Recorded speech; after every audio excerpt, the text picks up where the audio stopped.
Well, good evening, everyone.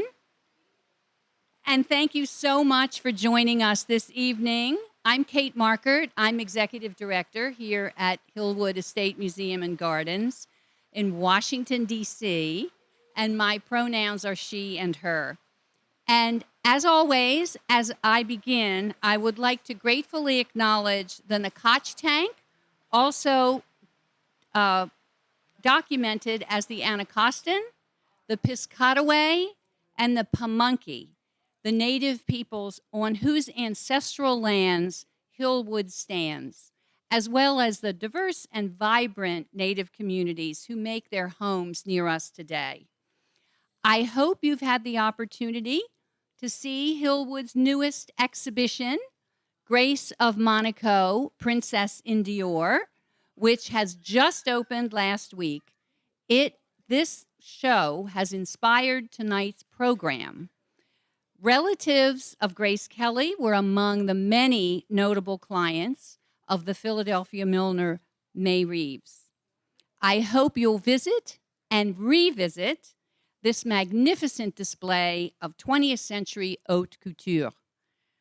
The show will be on view until early January, but I encourage you to go see it soon and come back before June 26th, because then you can also squeeze in a final visit to the luxury of clay, porcelain past and present.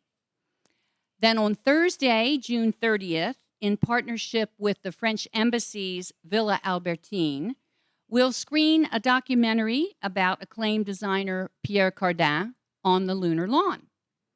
There's also plenty of time to purchase tickets for our second outdoor film featuring Grace Kelly and Jimmy Stewart in Alfred Hitchcock's Rear Window. That's on Friday, August 19th on the lunar lawn. Be there or be square. Next month, we host our annual celebration of the Japanese Star Festival. That's known as Tanabata. That's Thursday, July 7th. And Hillwood founder Marjorie Merriweather Post's love of dance with two incredible performances, July 14th through 16th, nationally recognized dancer Giselle Mason will work with DC artists to expand the narrative of Black womanhood in Yes and, which will be presented with Dance Place. 2 weeks later, July 28th through the 30th, DC's leading percussive dance organization, Soul Defined, will bring the gardens to life with tap, stepping, and gumboot dance. You really do not want to miss either one of those dance programs. And you can learn a whole lot more about all of the programs we have here at hillwoodmuseum.org. I'm sure many of you are already Hillwood members, but if you're not, I encourage you to join so that you can support these programs and also take advantage of discounts at all of these programs and, of course, in the shop and the cafe. We're shoppers here, just so you know, in case you wondered. Before we begin, I want to share a few practical reminders about how tonight's hybrid conversation will work. For those in our live audience tonight, please make sure to silence your devices, your cell phones, or whatever you have there. And if you take any photos, please make sure the flash on your camera is off. And I do think you're probably going to be taking photos, just saying. And for those on our live stream, please make yourself comfortable. Your cameras and microphones have been turned off. And you can submit questions using Zoom's Q&A feature as they cross your mind. We'll get to as many questions from both the virtual and on-site audience as possible. Now, it's my pleasure to introduce tonight's speakers.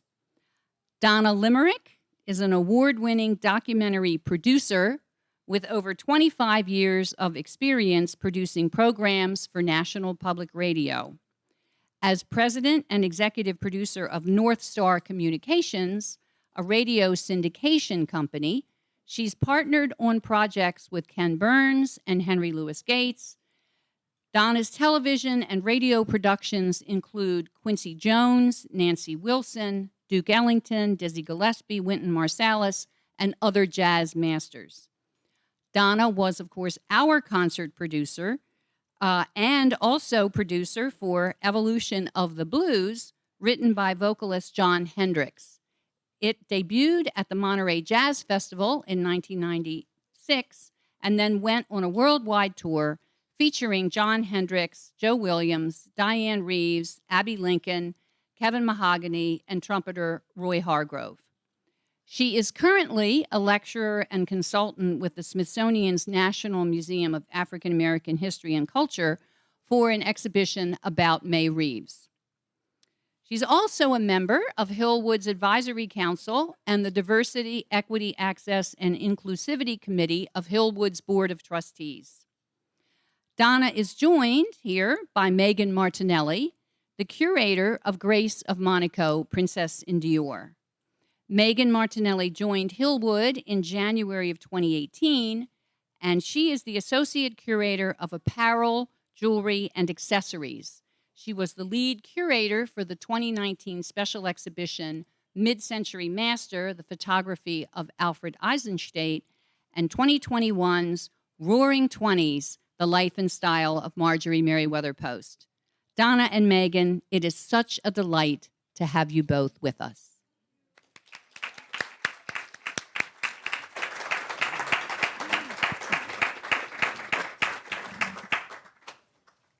Thank you so much, Kate. Welcome, everyone, and good evening to our Zoom attendees. The special exhibition, Grace of Monaco, Princess in Dior, on display in our Adirondack Gallery, will be presented there until January 8th, 2023. And when you visit, you will be surrounded by exquisite examples of 20th century French couture, the fruits of American actor turned royalty, Grace Kelly's symbiotic relationship with Christian Dior's longest-running creative director, Marc Bohan. Bohan began his tenure at Dior following the abrupt departure of Yves Saint Laurent in 1961. Grace Kelly was known for her starring roles in 3 of Alfred Hitchcock's films: Rear Window, Dial M for Murder, and To Catch a Thief. She was already a fan of Christian Dior and even wore his Caracas gown to the 1954 premiere of Rear Window. It is unsurprising that she turned to the house as she formally transitioned from Hollywood actor to royal princess. Aside from 40 ensembles on special loan from the Prince's Palace of Monaco, Hillwood will uniquely present a selection of the princess's fine jewelry. Magazines, photographs, videos, and design sketches supplement these costumes to even further transport us to the world of the princess. And indeed, we do feature a few hats. Marjorie Post would be delighted that Hillwood is honoring another passionate jewelry lover who similarly enjoyed dressing up for a good cause. Tonight, we welcome Donna Limerick, daughter of renowned milliner Mae Reeves, who established her business in Grace Kelly's hometown of Philadelphia in 1941. Catering to celebrities and locals alike, Reeves was the first African-American woman to own a business on the commercial corridor of 60th Street in West Philadelphia.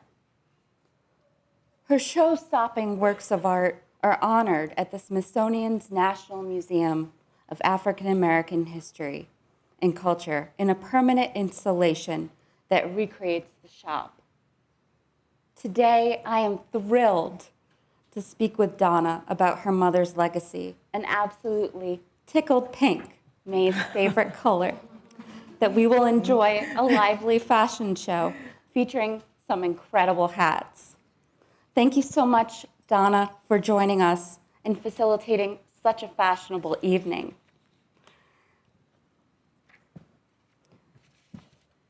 So without further ado, I think we should start our conversation. Well, thank you for inviting me here. It's a pleasure as I look out into the audience and I see so many familiar faces. I just want to grab you, hug you. I haven't seen some of you in so long, and I'm happy that you're here. How many had a chance to go see the Grace Kelly exhibit? Yeah. Oh, good, very good. Okay. I thought maybe, it would be a few, but I know that's one of the reasons you came, because this is the highlight of why we're here this evening. So Megan, I want you to know, has done a spectacular job. For those of you that saw it, it's just breathtaking. And when I went to see it, I didn't breathe for an hour, because I didn't want to miss anything. And when I got outside, I thought, Donna, you stopped breathing. We can breathe now, because everything was so beautiful and exquisite. So thank you for having me. I appreciate it. I've been looking forward to this all spring, so it's a pleasure. So Donna, my first question is, how did you get involved with Hillwood? Okay, it goes back a ways. I was a producer at National Public Radio for many years, which you heard mentioned, and I was always sending reporters out to cover stories. And every time something fabulous happened at Hillwood, I would tell them, a reporter, go cover, go cover. So one time I just decided, I guess about 5 or 10, maybe 10 years ago, that, Donna, why don't you just go check out Hillwood yourself? And I did, and I was hooked.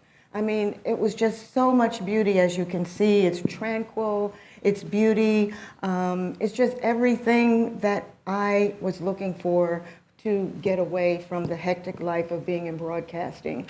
And so Kate invited me last year to become a member of the advisory council, and I planned to cut back on a lot of things because I was working so much with my mom's exhibit. But when she said, would you be interested in Hillwood, I was like, yes, indeed. I can't wait. What do you want me to do? So here I am, and I'm glad that you all are here, and I'm hoping when you heard Kate say all of those wonderful things that are coming this summer, that you're going to be here.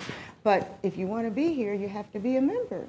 So please join. When you join, you will get emails about everything that Kate talked about. So I know a lot of you hear about things through me, but I can't keep up telling you about all these fabulous things. You need to join so you can find out what's going on. The next big thing we will be doing, that I hope most of you will come to, is we're doing the jazz series again. It'll be out on the lawn, and it's September 7th and 21st. Mm-hmm. I hope I got that right. And this time, because in honor of Grace Kelly, we're going to do classic Frank Sinatra, and we're going to do classic bossa nova. So you can sing and you can dance on those evenings. You won't have to sit here. So that's my story about Hillwood. That sounds fantastic, and I will definitely be at both of those events. Okay. So we're here to talk about Mae. Yeah. I would love also to just, could you talk to us about the details of her early life and kind of set the scene for us as we think about her as a designer? Yeah. Mae was born in Vidalia, Georgia. She was a Southern girl. And she was born in 1912, which sounds like a long time ago because it really was. Her real name was Lula Mae Grant. How many have the Lula Mays in your family? Well, she was a real Lula Mae, okay? And she was the second of 6 children.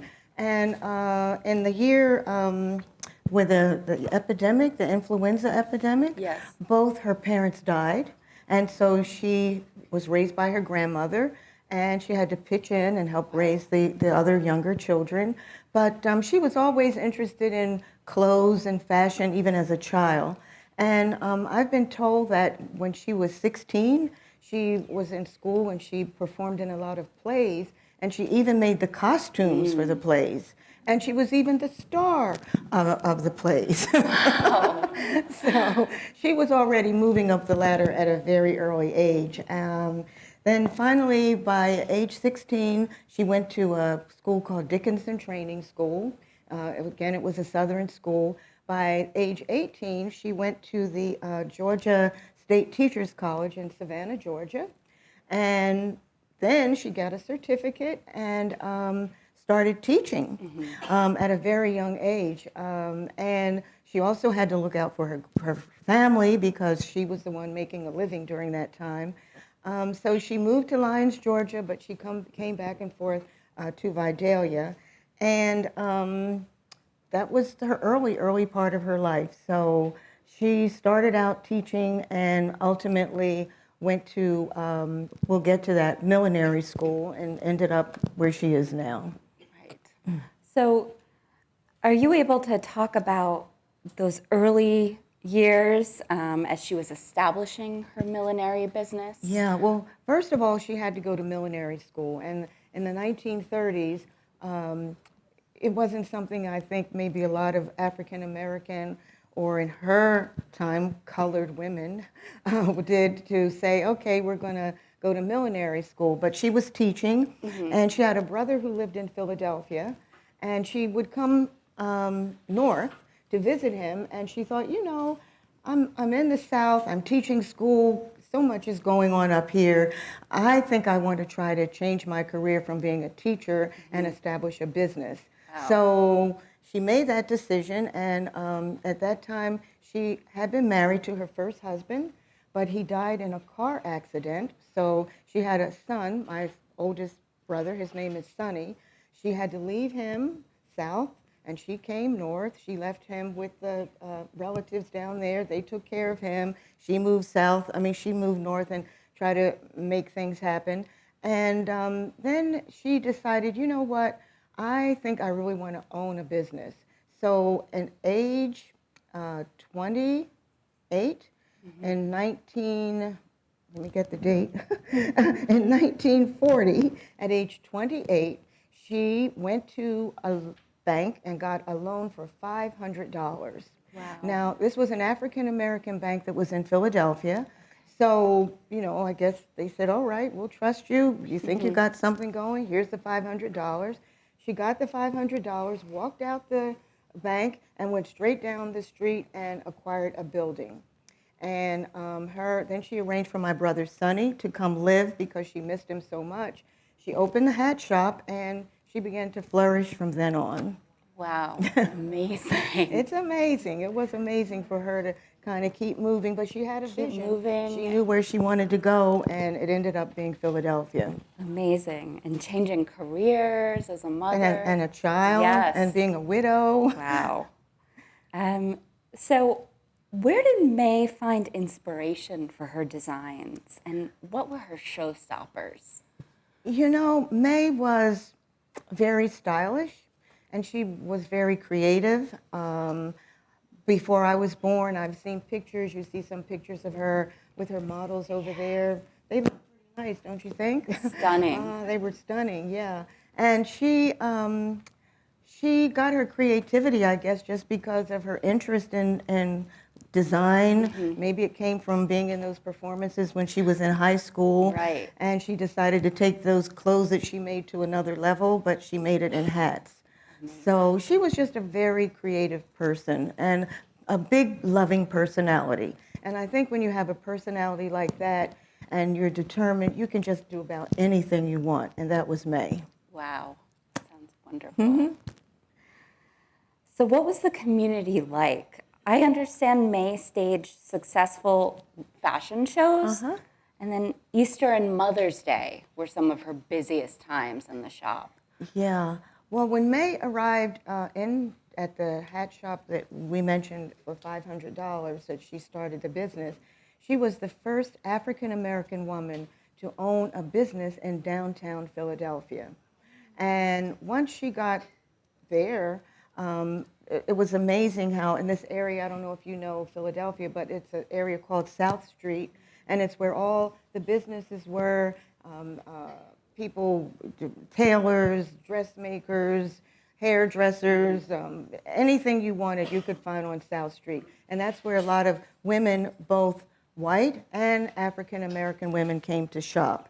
And believe it or not, most of the business owners there were Jewish, and somehow they just took Mae under their arm and say, look, we know you're here to make hats. We think you're talented. How can we help you? And she was accepted right away. There was no, oh, you're black, only black people could come to your store or whatever. It was just wide open for her.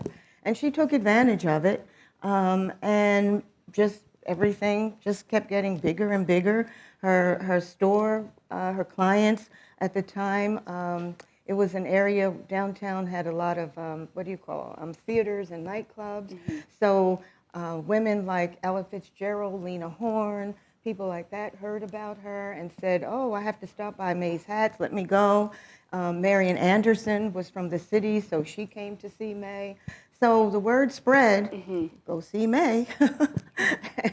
and, that just kept going and going and going kept her in business for 50 years. Amazing. So the word of mouth was really in the community spreading the word about her creations. Right. But you did ask me about Easter. Yes, tell us about. I was born, I don't want to tell my age, but I was born around Easter, okay? Oh. When Easter arrived, I was a little girl in the hat shop. By that time, Mae had moved from from the downtown to West Philadelphia. Again, she did it because my brother was growing up, the neighborhood was changing, mm-hmm. and she was, I have my business, but I have a son, and I want to make life better for him. So at that time, West Philadelphia was the place to move. So she went to West Philadelphia, and that's when I was born. Okay. But the Easter and Mother's Day, everything flourished. I mean, Mae could put out hats in the window. She had a nice shop, and she would put the hats in the window.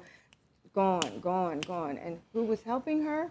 Our family. She had a lot of girlfriends, and my aunties were there. We would be in the back, and the customers would be out front, and she would run and take a hat. Say, oh, this lady wants a pink rose. Oh, no, she wants the black whatever. And, they would just sew it up. She had her own little factory back there, and it was basically just the family making all those hat changes, which was, of course, helping her make money. So it was really a really fun time to be around the hat shop. And I just love being there because so much bustle, hustle, ladies, coming in and out. It was a lot of fun. It sounds incredible. It was fun. I love the idea that the family is around helping. Oh, yeah. They piled in. Mae would have food, well, we lived at the hat shop as well. The hat shop was in the front. We lived in the back and upstairs.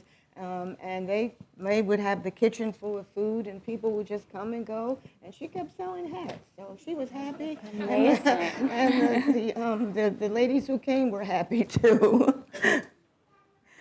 So apart from kind of becoming this wonderful place for women of all backgrounds to come together and feel beautiful, what other role did Mae's Hat Shop take on in the community? Yeah. Well, my father was in politics. He was a committeeman for this area that we lived. And the people just didn't really have a place to vote from time to time. So he talked to my mom. He said, Mae, we need a place. She said, all right, come on in. So she would take the little hat shop and move stuff out. And, back in the day, they had those big, old, ugly machines, big metal machines. Well, the men would come, bring the metal machines in. They would tear up her floor. She would get really mad. They would knock stuff over. She would say, oh, I'm never going to do this again. But every year, people knew they could come to Mae's Hat Shop to vote. And she loved it because they were neighborhood people that, were her business people. And she wanted them to know, look, I want to help us, be involved in politics. And if my place is the only place you can come on in. So I remember people, in fact, in the book that you'll see, there were people of all ages, sizes, standing in line, waiting to go in Mae's Hat Shop to vote. So that was one of the best things that she did. But she was also involved with the NAACP, a lot of the ladies groups, some names, just names that I don't even remember, like the butterflies or something maybe. Mm-hmm. There were, a lot of black African-American women's groups that they were her clients too. So it could have been the butterflies, the pearls, the whatever. They were all part of Mae's community. And that was important. Yeah, and they, they were her friends too. Absolutely. So that helped her business flourish. Could you tell us about the moment that you decided that this shop and its contents would become part of the National Museum of African American History and Culture? Well, Mae retired at age 93, and Wow. and she went to live at a wonderful place called the St. Francis Country House outside of Philadelphia. And the day she left, my brother and I were there, and she, knew that she wasn't going to be able to stay because the place had a lot of steps, and it just wasn't really safe for her to be. We had, of course, people come to help her, but, oh, Mrs. Jones, she did this, or Mr. whatever, he did that, and it just got to be, Mae just didn't trust people, so it was time. I'm sure a lot of you have had relatives like that. It's like, okay, we're going to have you in a safe place. So she went to a beautiful place called the St. Francis Country Home, and when she was leaving, she just walked up to me because I'm the daughter, and she said, Donna, I'm telling you right now, don't move anything in this hat, and don't move anything in this shop. I'm coming back to make more hats, okay? So if your mother told you that, would you touch anything in the hat shop? Absolutely If your not. mom said, don't touch anything, so I'm like, okay. And so for 9 years, I didn't touch anything in the shop. I would go and check on it. My brother lived across the street. He would check on it. And one day I went to a workshop that the museum had. I met one of the curators. I said, my mom has a hat shop. I'd like you to come. She gave me her card. I said, okay, thank you. Stuck it in a bag, went home, never called for about a year. And one day my brother called, said, Donna, it's raining. There's a leak in the shop. You need to get down here. I jumped in the car. It was on my birthday. I cried all the way to Philadelphia thinking, oh my God, my mom's hat shop's going to be destroyed. So I was staying at a hotel, and I had a book sort of like this, and God was with me. All of a sudden, a card fell out, and it belonged to the head curator. Her name was Michelle Gates Moracy. I picked up the phone, shaking, thinking, oh God, she's never going to want to come. It's too late. I didn't call her. And she said, Donna, I've been waiting to talk to you. Okay. She came within a week. Usually she said it takes 2 months because everybody wanted to give the museum stuff, their parents' stuff, their grandparents' stuff. So my brother and I met her, and they came in, and they had their white gloves on, like the curators have, and they were going around touching the, ooh, ah, and my brother and I were standing there, like, oh, what's going on? And they came over finally after about an hour or so of oohing and eyeing and said, Donna, we want everything in this hat shop. Wow. We want to recreate this. This is history.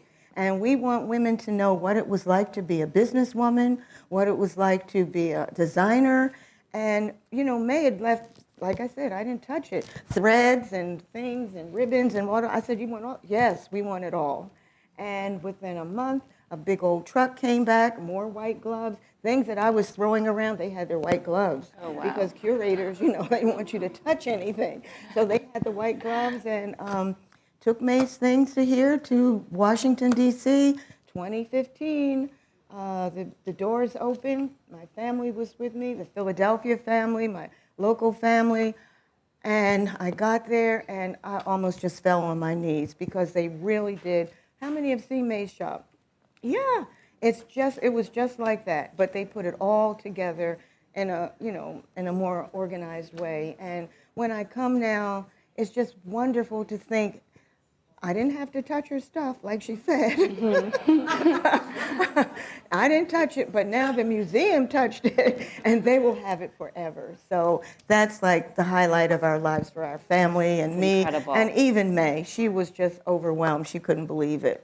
Wow. Yep, that's what happened. That sounds fantastic. A wonderful experience. So can you remind us, so when was this discussion, when did it start? Do you remember the first time that the curators from the Smithsonian visited? Was this?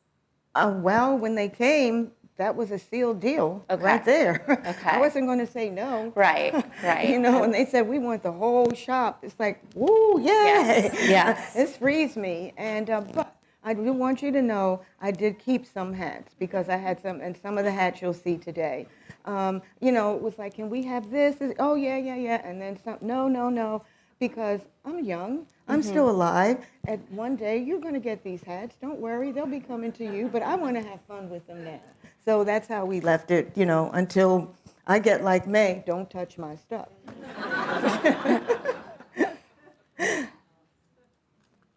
So Donna, can you tell us when you started working there? Was it when you were very young, when you were working at the shop? Well, I was in and out because we lived there. But by the time I was 16, my mother had me modeling in her fashion shows.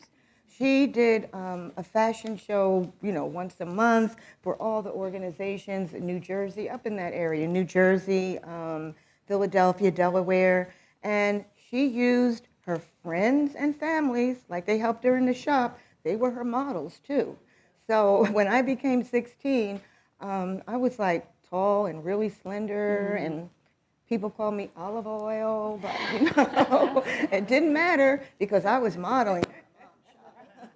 And that work actually got me into professional modeling, a few years later. So even though I was olive oil, Right. to the kids in the neighborhood, I was now the professional model at John Wanamaker's or wherever I was at. So I didn't get teased anymore. But make a long story short, she put me in her hat shows, and I would do like we're going to see here. Some of the models come out and model and go back, and all those ladies that you see, if you get over there to see, they were all my aunties. They were her friends, but it was Aunt Amanda, Aunt Gloria, and I was one of the models right along with them. Fantastic. That was fun. It was really, it helped me a lot personally, as a young woman, and I'm so glad I had the opportunity that my mom had me do that.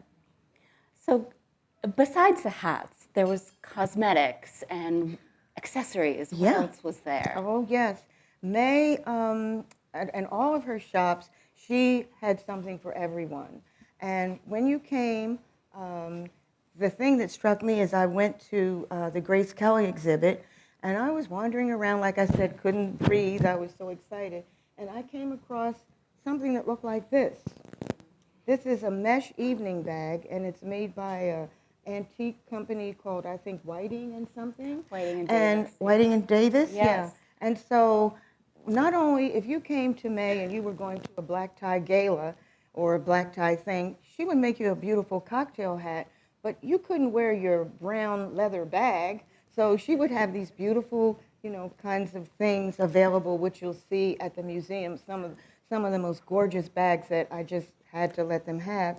But the ladies, not only did they have the beautiful bag, they had their compact,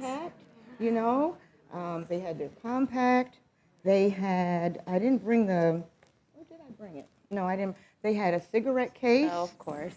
And they even had something like this, which again, I was rushing, a little bag that the lipstick sticks in here, and then you open it up, and it has powder in there. Perfect. And under here, it has a little space maybe it looked like for dimes. I don't know why, lady, maybe to make a phone call. Right. So she had all these little beautiful things, and I thought, oh my goodness, Grace Kelly had that, but my mom also had that for her customers. I was so proud to know that she was introducing her clients to the same kinds of things Grace Kelly had. Absolutely. That's fantastic. Yeah, that made me happy to see that connection. I'm so glad you brought those. Yeah, I love these things. So I would love to know a little bit more about how Mae's legacy is living on in current projects. And can you tell us about the new book? Yes, the new book called Mae Makes a Way, the true story of Mae Reeves, hat and history maker. It was commissioned by the National Museum of African American History. They hired a writer and a woman to be the illustrator. I was sort of like in between because it was my job to try to make sure the facts were right, but not only did I help to make the facts right, when we were working with the illustrator, her name is Andrea Pippins, I made sure the hats were right. I made sure the clothes were right.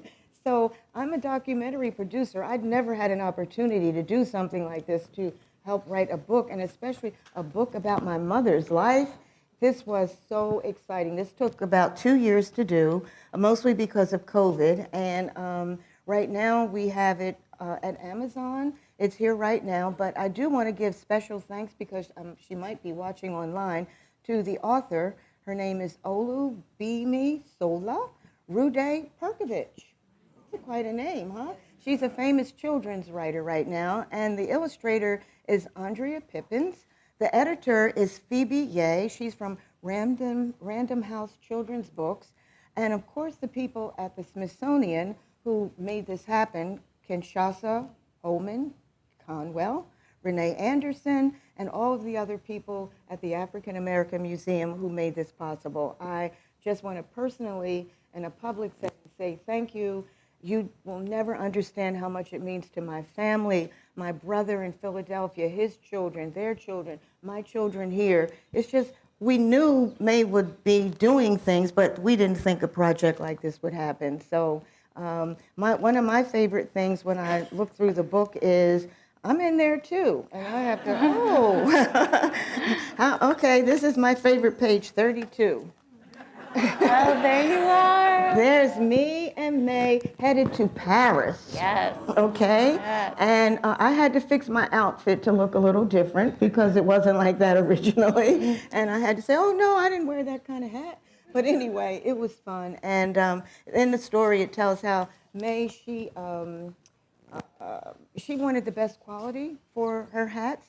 And she thought nothing of going to Paris to pick up feathers and veils and everything because to her, New York just didn't have the stuff she wanted. Mm-hmm. So we would hop on a plane and go to Paris, pick the stuff up, and come on back home. So I really love that picture because I did go with her. That was fun. That's fantastic. And so this right here is the hat that is on the cover.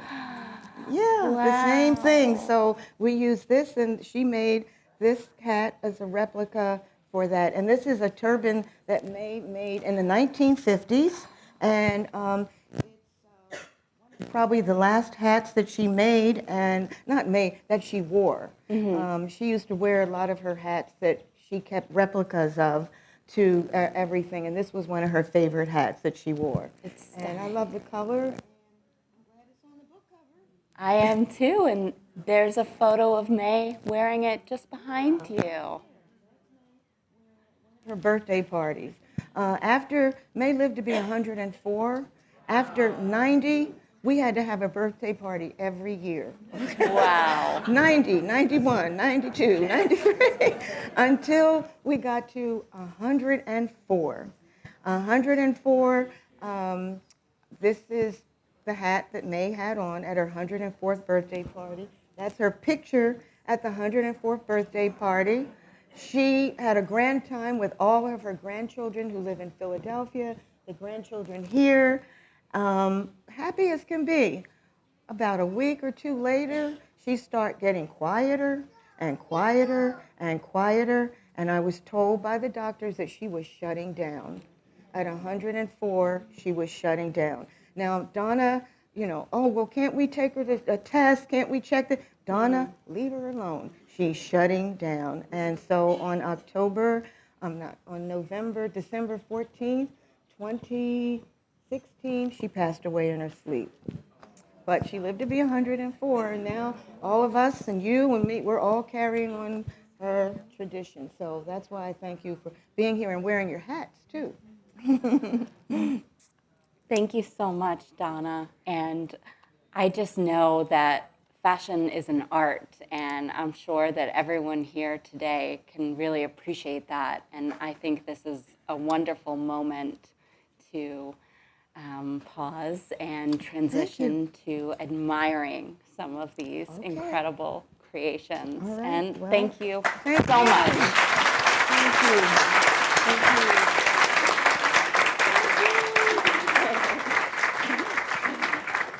Well, and before we get to our fashion show element, first let me tell you where this voice is coming from. My name is Erin Lurie. I am seated behind those of you in the tent, and I have the great pleasure tonight to be the voice of our Zoom audience. We're going to take a few questions before we transition to the fashion show.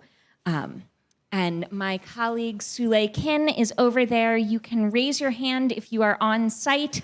If you are at home, please type your question into the Q&A module, and Sule will bring that microphone over to you. While I know we're getting started with that first round, so please don't be shy if you've got a hand to go up here. We do have a question from Elizabeth Headley on Zoom asking if Mae's hats might have been on exhibit at the Philadelphia airport a few years ago. Well, Donna, could do you know repeat anything about again? that? Repeat that again, please. Elizabeth said she wonders if the hat exhibition she saw at the Philadelphia airport might have been connected to Mae a few years ago. If it did, I think I would have known about it. I'm in charge of kind of Mae's everything, but maybe somebody did, and if so, I'm delighted that they did, but I don't know about it. But It might have been one of her wonderful yeah, contemporaries and one of her contemporaries, but anything people can do about hats brings me joy. So whatever someone did about hats, I'm very happy they did it. Yeah. And it looks like we have our first question in the audience. I'm going to pass the mic over here. I was just wondering if you've been watching Kate Middleton and all the fabulous hats she wears, and what would your mother say about Kate Middleton's hats? And do you think she's going to bring hat wearing back into fashion again? You know, I certainly hope so. I remember when Princess Diana wore hats, and I don't remember if it really became popular, but Kate is a younger person, and she wears what Mae would call a fascinator. Mae didn't make things like that. There's one fascinator that she made that you're going to see tonight that is a real fascinator, but I think women wear, you know, fascinators are beautiful. I love them. They're lightweight. They're easy to travel with. I have some. But I don't think that Mae would be thinking so much about Kate, but she would be paying attention to the queen who wears ensembles, which are the hat, the dress, the shoes, the handbag, the gloves. I mean, that's how Mae dressed her customers. And that's a thing that I think is gone away, ensembles. You know, we all look beautiful, but Mae had customers, if they would come to her hat shop, they would get, you know, a hat with a lot of, flower, you know, prints, silk. They would have the material that they could go to the place where they could get the handbag made and get the shoes covered in the same silk. We don't have that anymore. Wouldn't that be great? To have your clothes covered with silk. I wouldn't even know where to go, so. But I'm sure your mom did that too. But I think she would be more in tune with the queen. Thank you for that question. Anybody else? I have a question. Yes. Did she know Anne Lowe? And we're going to actually ask you to wait for the microphone so that our audience at home can hear you and those of us in the back of the tent as well. I apologize. Did she know Anne Lowe? I don't think so. Anne Lowe was based here in Washington, D.C. She was a dress designer. I don't think she met her. She might have known her, but I don't think they were in touch with each other. She was an African-American dress designer. Yeah. That's what's so incredible. Yeah. She was She like was. your mother. Yep. She was. I think she was maybe in New York for a while. New York, Maybe they yes. could have met up there. You know, my mom traveled a lot, so I don't know everybody she met, but maybe in that way she met. But I never met them together. And Megan, do you want to chime in here with a little bit more about our connection to Anne Lowe? Sure. So Marjorie Post was an Anne Lowe client, and we're aware that Marjorie Post wore an Anne Lowe dress for a portrait commission by Douglas Shandor, and the portrait hangs in Pride of Place in Marjorie Post's bedroom suite today. And it is a gray silk file, and it's got wonderful hand ruching details to it, and it dates to about 1952. Nice. We have one more question from the audience at home, and that is, whether, Donna, do you have any advice for how to choose the best style or shape hat to match your facial features or facial structure? Yes. For Mae, it was very important when you sat down at that beautiful table and her big mirror, she wanted to make sure the hat fit the face, okay? And she was really very talented making turbans. And she didn't just make a turban and put it in the store window. She did, but you could buy it. But if people came, she would have some material, she would have the part to make it, and she would wrap the turban to fit your face. So it would make sure that if you had a small face, you wouldn't have a whole bunch of turban stuff up here. If you had a little face, a larger face, you could wear more. So she did believe that you should wear hats that go with the shape of your face, especially when you want to wear with a lot of material, something like a turban. That was her trademark, really.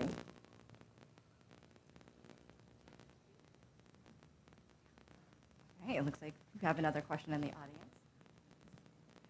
Hi, thank you. Did any of her grandchildren or great-grandchildren inherit Mae's sense of fashion styling in either hats or just couture? Well, that's a very good question. Yes, we have some who are older, who went, they went to college, they became teachers and professional people. We have me, who decided to be in broadcasting.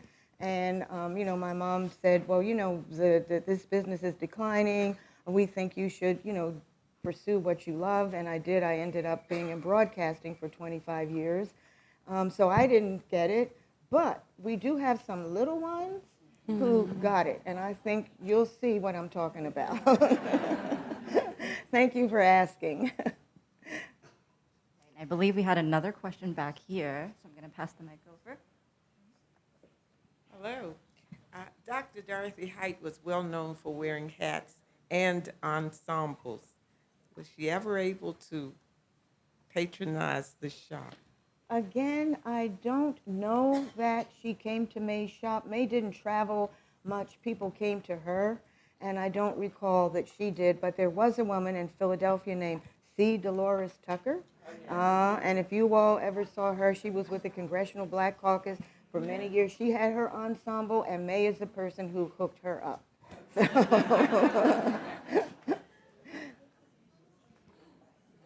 Donna, we've got a question from the folks at home.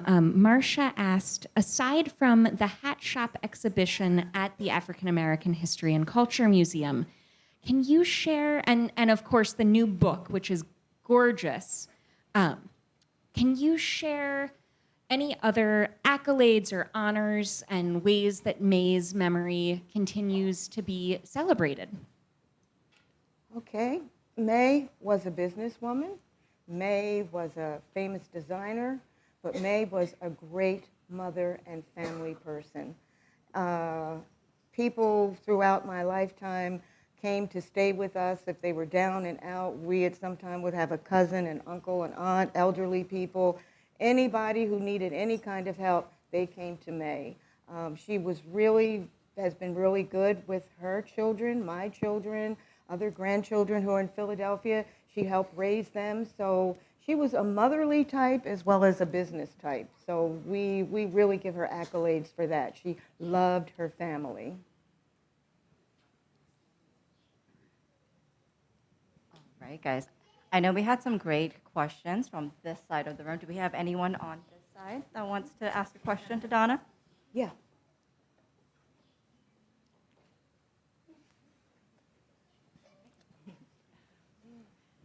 I'll ask a question. Mama Donna, I would love for you to tell the audience a little bit about when Grandma Mae got the keys to the city in Philadelphia.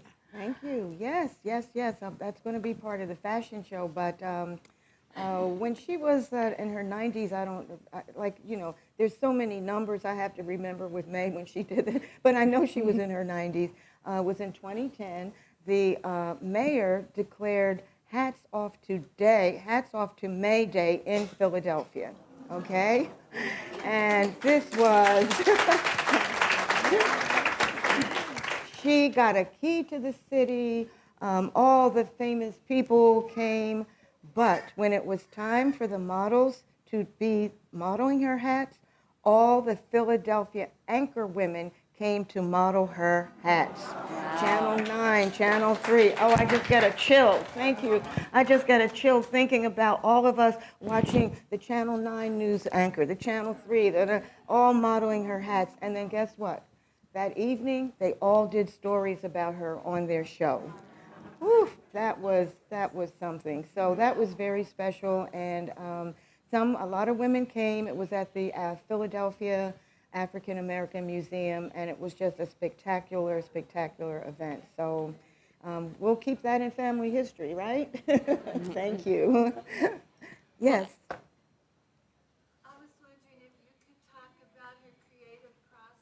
And I'm going to ask you actually if you can wait just a moment while Sule brings that microphone over as fast as she can. Those of us in the back and those of us at home can't hear your excellent question.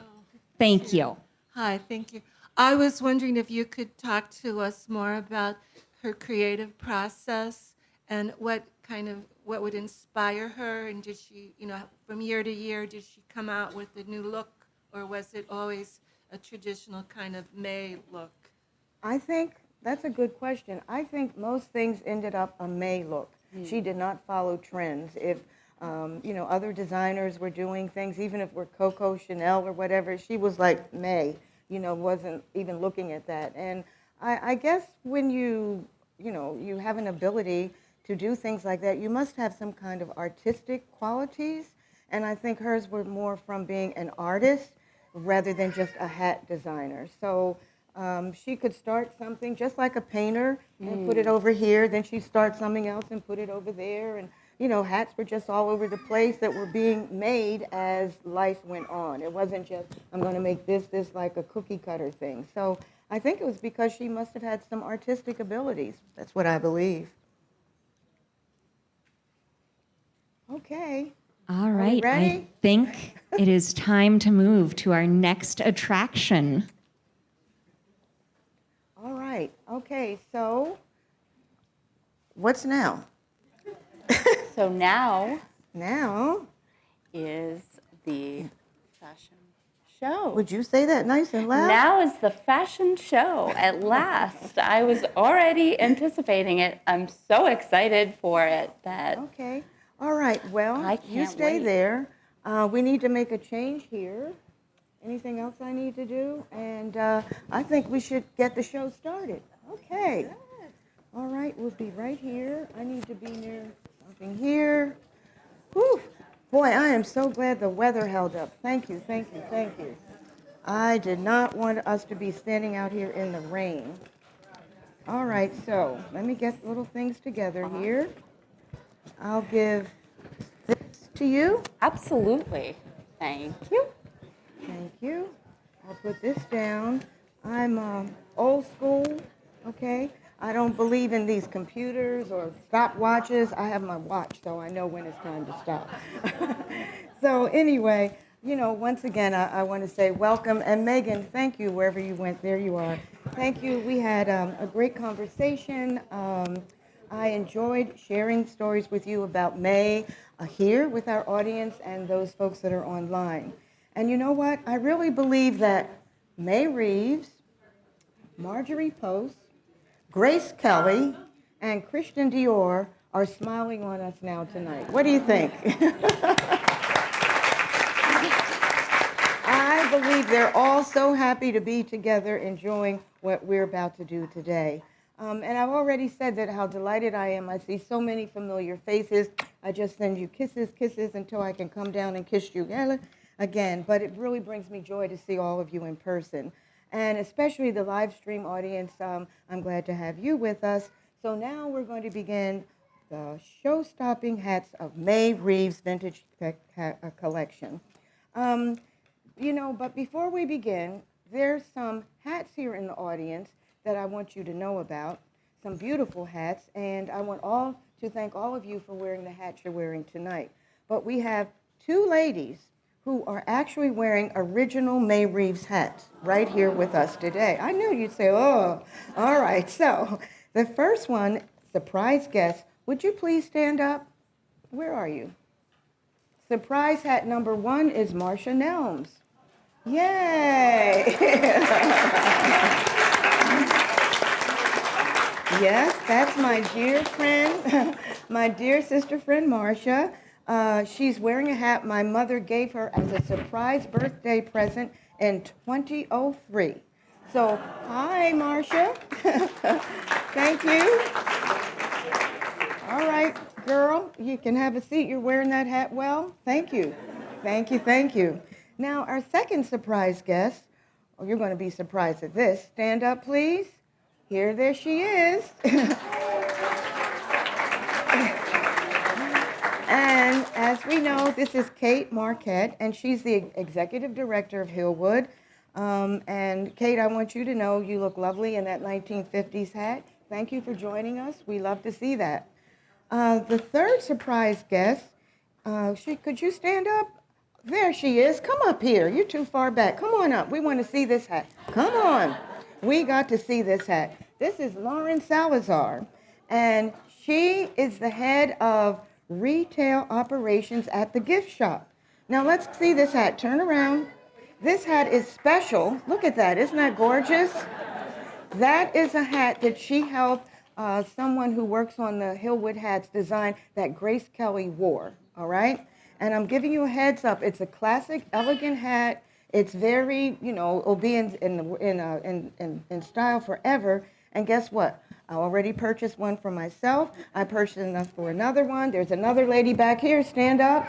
She bought the hat already. So I want you to know, don't mess around tonight. If you like that hat, get to the gift shop. Okay. That's a wonderful, wonderful hat.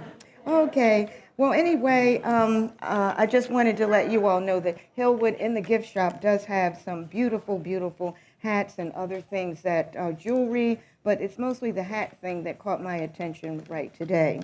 All right, let's get started with the Vintage Hat Fashion Show. I'm delighted to show you one-of-a-kind hats that Mae made during her 50-year career, and it's really an honor for our family to have her hats and other items from the National Museum of African American History here. How many of you have visited the museum? You told me. Come on up, Phoebe. Let's see what we have. Here is Phoebe Iliopoulos. She's a longtime friend. We've been involved with the Washington Ballet for many years. She is wearing a lovely summer hat, which is worn by the 1950s to weddings, tea parties, and other social events. This hat, like some of the other parties you'll see, is a reproduction of Mae's original hats, which are now at the museum. Next, we have Shawn. Shawn is the CEO of her own business. She's an award-winning professional hairstylist, and one thing I like about Shawn is she tells people I'm her mentor, but she is my mentee. So I appreciate having her in my life. All right, next we have Mary Slim. Mary is a new friend. She's a docent here at Hillwood and on the board of directors. I admire how much she enjoys sharing information about this fabulous estate. Could you wait 1 minute? So here's Barbara Hoyman, and Barbara is one of Mae's goddaughters. Mae had 3 children, me, my brother, and another brother, Sonny and Reginald. And Barbara is part of our family, and she's the best sister ever. Look at this work of art. Turn your head, Barbara. Bow down. And you can see how she has rolled the turban down. And I'm going to ask the models to slow down a little because I have a story to tell you. Basically, what happened is Mae, I'm going to show you something here. This was what was considered in the 1940s a wide hat.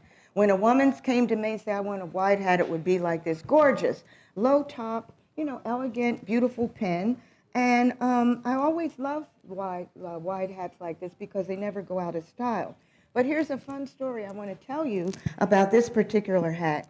In 2000, Mae was 90 years old. Her shop was still open by appointment, And one day I was looking at a catalog filled with some amazing straw hats. I found one that I just had to have. It was a rust color. I ordered it, but didn't pay attention to how wide it was. It arrived in a very large box. Now I would like Sean to come out and show you what was inside.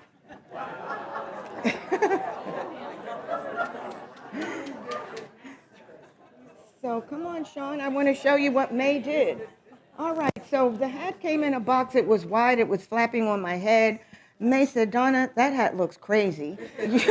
You cannot go. You look like you're wearing an umbrella. I said, well, Mama, I didn't know it was this wide. What should I do? She walked up to me. She took the front, rolled it, said, bring me a needle and some thread, sewed it up.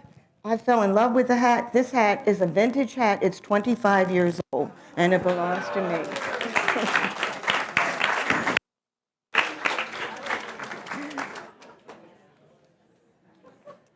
Okay, so that's something that's kind of old, but it's still really kind of new in my life. It's been around for a long time. Did any of you ever see me wear that hat?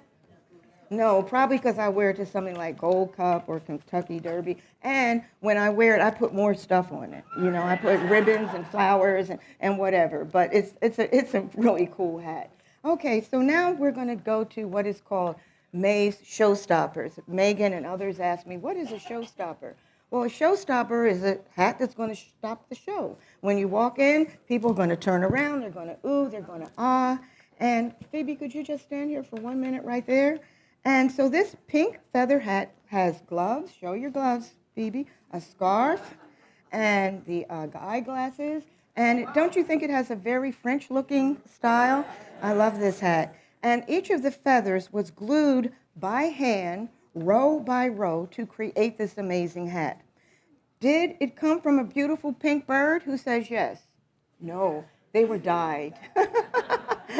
So that's our famous pink hat. Phoebe, thank you so much. All right. The next hat we have is a hat that was created at a whim. And I'm going to ask Sean to stand up here because I have a little something to tell you about that too.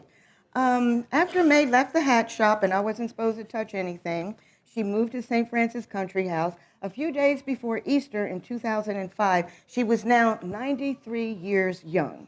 I was wearing this cloche hat. It had nothing on it. She made it in the 50s. It was just a simple straw hat. She said, Donna, that hat is too plain to wear on Easter, okay? So, right, Mom, so I want you to go downtown, buy a few yards of soft veiling at the fabric store. I returned later that day. She took this long piece of veil with maybe 3 yards, wrapped this piece of veil around, and then I want to show you, without sewing anything, tied it. You see how she tied it, wrapped it, tied it? This doesn't have an inch of thread or needle ever hit this at age 93. And then she said, well, you do it like this, all right? And then you go on to town.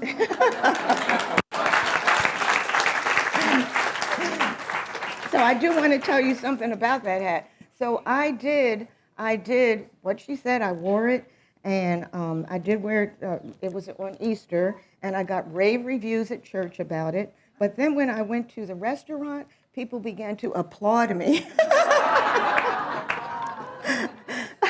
And every time I put that hat on, it was like, oh, no, thank you. I don't want you to say anything. But anyway, that's a real fun hat. Okay, come here, and then I'm going to talk a little bit about this hat, too.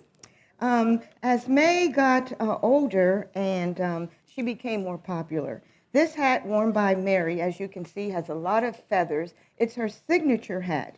And this is the hat that she wore on Hats Off to May Day. And this is when all the anchor women came and they, admired her. And now that hat is also at the National Museum of African American History.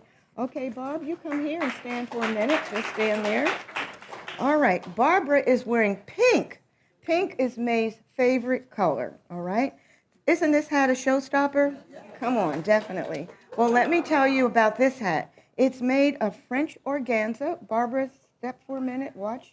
Turn around. You're going to bow again. And if you look at the hat, look at those roses. One more time. Look at the roses. Bow down. All those roses are handmade. Each rose was handmade with silk material, and they look just like they were picked this morning, don't they? That is definitely a work of art. The beautiful shawl is wonderful, and it adds something to every woman's outfit. And that would be one thing that Mae would have seen. If the lady said, oh, I don't know what to wear, she'd make a shawl for them right there on the spot. All right, so let's see where we are now. Okay. I have to wait for this because I'm so excited. I have to take a deep breath, okay? Well, we told you that there are some amazing showstoppers in Mae's life. And, but what you're about to see now proves that Mae's legacy will live on for many generations to come. Thanks to these three little girls. These three girls, come on here, stand right there. Come on up. Actually, okay. All right. Let's wait right there. Stand in the middle, right there. I want to tell you about these hats. Mae has 3 children, 7 grandchildren, 11 great-grandchildren, and 10 great-great-grandchildren. But these are the 3 who live closest to us. They're 3 years old who live here. There's 11-year-old Anna Pitzenberger in the middle. There's 5-year-old Lila wearing the little pink hat, and 3-year-old Olivia. Guess what? The hats they are wearing was made by great-grandma Mae. These are hats that I wore as a teenager. Don't they look adorable? Yeah. Okay, you guys can walk down there, but I'd like you to know who are the parents of these adorable children. And right here, I'd like to stand, please. The parents of Lila and Olivia is my daughter-in-law, Dr. Emily Limerick, along with Benjamin. Look at the seersucker suit. He's ready. And my other granddaughter with the gold hat, that's her mom right there. Her name is Marjorie Pitzenberger. And I want to tell you, I know how Mae must have felt when she had all her grandchildren running around the hat shop in Philadelphia. I feel the same way when all these babies come running around my house, running backstage. It's like, I can't believe this. I'm so excited. So thank you all. You did a great job. I'm proud of you. Benjamin, next time. Next time, we're going to have you. Next time, we'll have you. All right, let's get in order here. Okay, so now let the models come back out again. I got my stopwatch, so I know it's time to stop. Come on out. Wow, beautiful. Beautiful. Okay. Whew. So now we were talking about what? Showstoppers. So Maureen is my assistant producer, and she's been here helping put this show together. And I'm going to step to the side a little bit. And I would tell you to close your eyes, but I know you're not going to do that. So those who want to close your eyes, close. If not, you keep watching, because you're going to see a transformation here. All right, here we go. All right, so first I start with the gloves. Let me get my gloves on first. Is anybody? Huh? Okay, well, get yourself some gloves. Get yourself some gloves. They're still in style. That'll still work. Is my mic? Can you hear me? It seems like I'm going in and out. Okay. All right. This is the showstopper. This is the showstopper, okay? Now, when you say, what did Mae make? Who did she make this for? Well, in Philadelphia, around the 1950s, this hat is 60 years old. Mae made hats for women who really love to dress. When they had black tie balls, white tie balls, these ladies would come, and this is what they want. They wouldn't want a little fascinator. They want a fascinator, okay? So this is Mae's with the veil and all. Now, I'm going to tell you, all of these hats are reproductions.